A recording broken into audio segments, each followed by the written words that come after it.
Once long ago, there was a village by the shores of Lake Ontario. Off from the other wigwams of this village stood one great huge wigwam. Painted on its sides were pictures of the sun and the moon, the stars, the plants, the trees, and the animals. And inside this wigwam, there was said to live a very great, rich, powerful, and supposedly handsome, invisible being. However, no one could see him, except his sister, who lived there too. Many women wanted to marry this invisible being, but his sister said, only the one who can see him can marry him. Now, in this village, there lived a poor man who had 3 daughters. The 2 older daughters were cruel and hard-hearted, and they made their youngest sister sit by the fire and feed the flames. When the burning branches popped, the sparks fell on her, and so in time, her hands became burnt and scarred. Her arms, too, became rough and scarred. Even her face was marked by the fire, and her beautiful long black hair hung ragged and charred. And those 2 older sisters laughed at her, saying, "Ha! You're ugly, you rough-faced girl." And they made her life very lonely and miserable indeed. One day, these 2 older sisters went to their father and said, "Father, give us some necklaces. Give us some buckskin dresses. Give us some pretty beaded moccasins. We're going to marry the invisible being." And so their father gave them these things. Dressed in their finest, they walked through the village. All the people pointed and stared. "Look at those beautiful girls. Surely they shall marry the invisible being." And if those 2 sisters were proud and hard-hearted before, well, they were even prouder now. They walked haughtily through the village. At last, they came to the wigwam of the invisible being, and there stood his sister, waiting. "Why have you come?" "We want to marry the invisible being. That's why we're here." "Well, if you want to marry my brother, you have to have seen him. Tell me, have you seen the invisible being?" "Of course we've seen him. Can't you see how pretty we are? Can't you see the beautiful clothes we wear? Oh yes, anyone can tell that truly we have seen the invisible being." "All right then, if you think you've seen my brother, then tell me, what's his bow made of?" His bow? His bow. We know. But turning desperately toward one another, they whispered, "What shall we say? Let's say it's the oak tree." Okay. And so they said, "It's the great oak tree." No. Oh, she could see how they lied. No. But she continued, "If you think you've seen my brother, the invisible being, then tell me, what's the runner of his sled made of?" His sled, we know. But whispering feverishly again, they wondered, what shall we say? Let's say it's the green willow branch." "No," said the sister when she heard. "No, you have not seen my brother. Now go home." "Just test us fairly. We've seen him. Just don't ask us all these silly questions." "All right, then come with me." And she took them back to the great wigwam, and she sat them in the seats furthest from the entrance, the guests' seats. Soon they heard footsteps coming along the path, Then something stepped inside, though they heard breathing. The two sisters still couldn't see a thing. Suddenly, a great bow and a beaded quiver of arrows appeared in the air and were set down. But though those two girls sat there, wide-eyed, all through the night, they still never saw a thing more. And in the morning, they had to go home ashamed.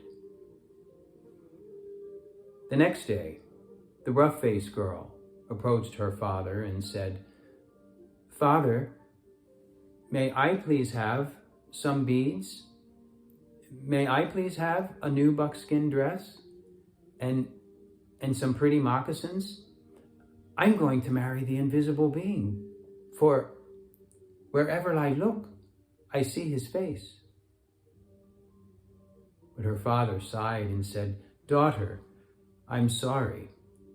I have no more beads left for you. All I have is some little broken shells. I have no buckskin dress. And as for moccasins, all I have is my own worn, cracked, torn, and stretched out pair from last year. And they're much too big." "It's all right, Father. Whatever you can spare, I could use." And so he gave her these things. Then she took some dried reeds, and taking the little broken shells, she strung a necklace. She stripped birch bark off of dead trees and made herself a cap, a dress, and leggings. With a sharp piece of bone, she carved into the bark pictures of the sun and the moon and the stars, the plants, the trees, and the animals. Then she went down to the lake shore, and she soaked the moccasins in the water there until they grew soft. She then molded them to her feet, but they were still too big, and they flapped like duck's feet when she walked. All the people came out of their wigwams. They pointed and stared. "Look at that ugly girl, and look at her strange clothes. Hey, go home, you ugly girl. You'll never marry the invisible being." But the rough-faced girl had faith in herself, and she had courage. She did not turn back. She just walked right through the village. And as she walked on, she saw the great beauty of the earth and skies spreading before her. And truly, she alone, of all in that village, saw in these things the sweet yet awesome face of the invisible being. At last, she came to the lake shore, just as the sun was beginning to set behind the hills, and the many stars came glittering out like a fiery veil in the darkening sky overhead. And there, standing by the water's edge, was the sister of the invisible being, waiting. Now the sister of the invisible being was a wise woman. When she looked at you, she didn't see just your face or your hair or your clothing. No.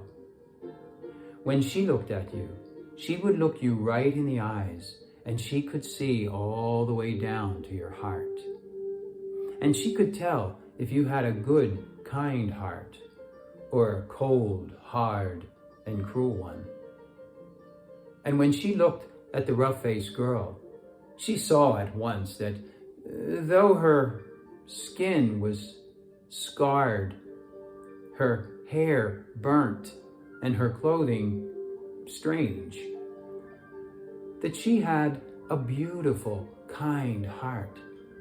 And so she welcomed her dearly, saying, "Ah, my sister, why have you come?" "I have come to marry the invisible being." "Ah. If you want to marry him, you have to have seen him. Tell me, have you seen my brother, the invisible being?" "Yes." "All right then. If you have seen him, then tell me. What's his bow made of? The rough-faced girl smiled and said, Why, his bow? Why, it's the great curve of the rainbow. Ah, tell me, if you have seen my brother, the invisible being, then what's the runner of his sled made of? Smiling again, she looked up into the night sky, and she said, the runner of his sled, why, it is the spirit road, the Milky Way of stars that spreads across the sky. Ah, you have seen him. Come with me. And taking the rough-faced girl by the hand, she led her back to the great wigwam and sat her in the seat next to the entrance, the wife's seat. Then they heard footsteps coming along the path, closer and closer. The entrance flap of the wigwam lifted up, and in stepped the invisible being. When he saw her sitting there, he said, Ah, at last we have been found out. And then, smiling kindly, he said, And oh, my sister, but she is beautiful. And his sister said, Yes. And then, the sister of the invisible being gave the rough-faced girl the finest of buckskin robes and a necklace of perfect shells. Go and bathe in the lake now, and dress in these. And so the rough-faced girl bathed in the waters of the lake.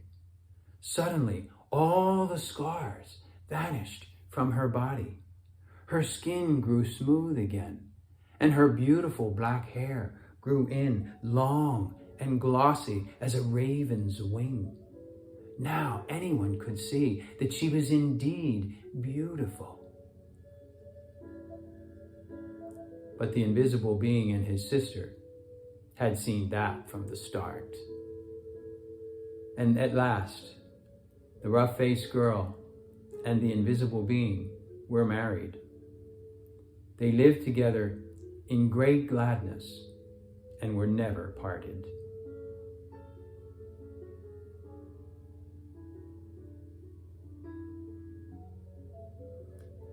I want to thank all of you for taking the time to tune in with us for this last hour of stories from the indigenous peoples of Turtle Island.